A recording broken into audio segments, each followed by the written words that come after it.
Drama serial प्यार दीवानगी है में आज के एपिसोड में राबी की मामा सारा से कहती हैं कि अब तुम चली जाओगी तो राबी का कौन ख्याल रखेगा। लेकिन क्या करें, तुमने भी तो जाना ही है ना एक दिन, तुम कितना उसके साथ रह सकती हो। सारा कहती है जी मामा, मैं तो बड़ा चाहती थी कि मैं ना जाऊं, लेकिन रियाज नहीं मान रहे। रियाज कह रहे हैं कि वो मुझसे दूर नहीं रह सकते, इसलिए मुझे जल्द से जल्द उनके पास चले जाना चाहिए। उसकी अम्मा कहती हैं कि हाँ ठीक है, तुम चली जाओ, तुम देर ना करो, वो तुम्हारा शोहर है, इतने अरसे बाद तुमसे मिला है, तो तुम ये ना तुम उसके पास चली जाओ वापस। सारा कहती है ठीक है।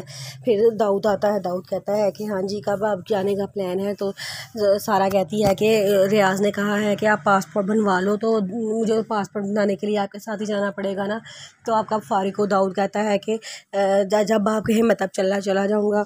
सारा कहती है कि सारा कहती है कि कल चलेंगे। दाऊद कहता है कि नहीं, कल तो मेरी बहुत अहम मीटिंग है, हम मंडे को चलेंगे। सारा कहती है चलो ठीक है। जब वो चली जाती है तो भाभी किचन में काम कर रही होती हैं और सारा सब्ज़ी बना रही होती है। तो भाभी कहती हैं कि ये दाऊद ज़्यादा ही तुम्हारे कामों में मुदाखलत नहीं कर रहा। सारा कहती है क्या मतलब। वो कहती है कि तुम्हारे काम तो, भाभी कहती है तुम्हारे काम तो वो ऐसे करता है जैसे उसके ऊपर उसका ज़िंदगी का मकसद ही ये बन गया हो। तो सारा कहती है कि भाइयों के करने वाले काम जब भाइयों ने नहीं करने तो फिर किसी ने तो करने ही है ना।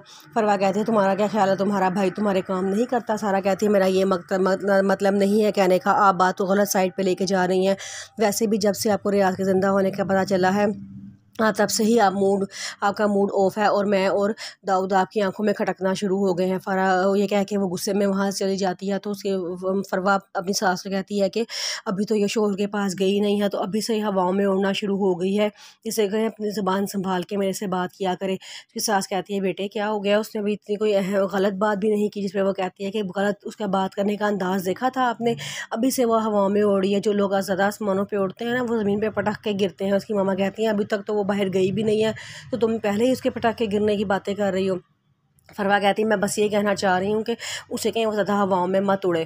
तो उसकी मम्मा खामोश हो जाती हैं और वो फरवा काम करना शुरू कर देती है। फिर उसकी मम्मा जाके फरवा की बच्ची को मालिश कर रही होती हैं। तो फरवा गुस्से में आ जाती है और कहती है कि ये आप क्या कर रही हैं, मेरी बेटी को उल्टा सीधा क्यों कर रही हैं। वो फरवा की मम्मा कहती हैं, फरवा की सास कहती है कि मैं इसे मालिश कर रही हूँ बेटा, बच्चों को मालिश ऐसे ही करते हैं। वो कहती है कि अपने सारे शौक़ अपने बच्चों में पूरे करने थे, मेरे बच्चों को हाथ लगाने की ज़रूरत नहीं है। वो गुस्से में उनका अपना बेटी वहाँ से उठा कर ले जाती है। तो उसकी सास की आंखों में आंसू आ जाते हैं, वो बेचारी उसको देखती ही रह जाती है। दाऊद वकील के पास जाता है और जाके कहता है कि कोई सूरत नहीं है जिस पे राबी को सज़ा ना हो। जिस पे वो कहते हैं कि राबी को अगर हम एबनॉर्मल साबित कर भी दें तो एबनॉर्मलिटी में वो शामिल हो ही नहीं रही, क्योंकि उसका डॉक्टर कहते हैं कि वो एबनॉर्मल नहीं है, वो ज़हनी मसाइल में शिकार है। उसको कोई बहुत ही ज़्यादा टेंशन है, इसी वजह से उसका तवाज़ुन खो गया है, लेकिन वो एबनॉर्मल के ज़मरे में नहीं आती, इसलिए उस पर केस बनता है और उस पर सज़ा भी लागू होती है।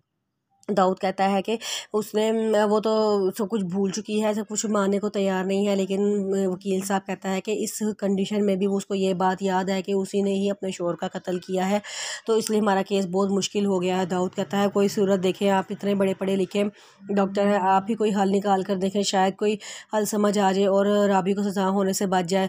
वकील कहता है मैं अपनी तरफ से पूरी कोशिश कर रहा हूँ, आगे आप अल्लाह ताला से दुआ करें, अल्लाह ताला हमारा साथ दे और हम राबी को बचा लें।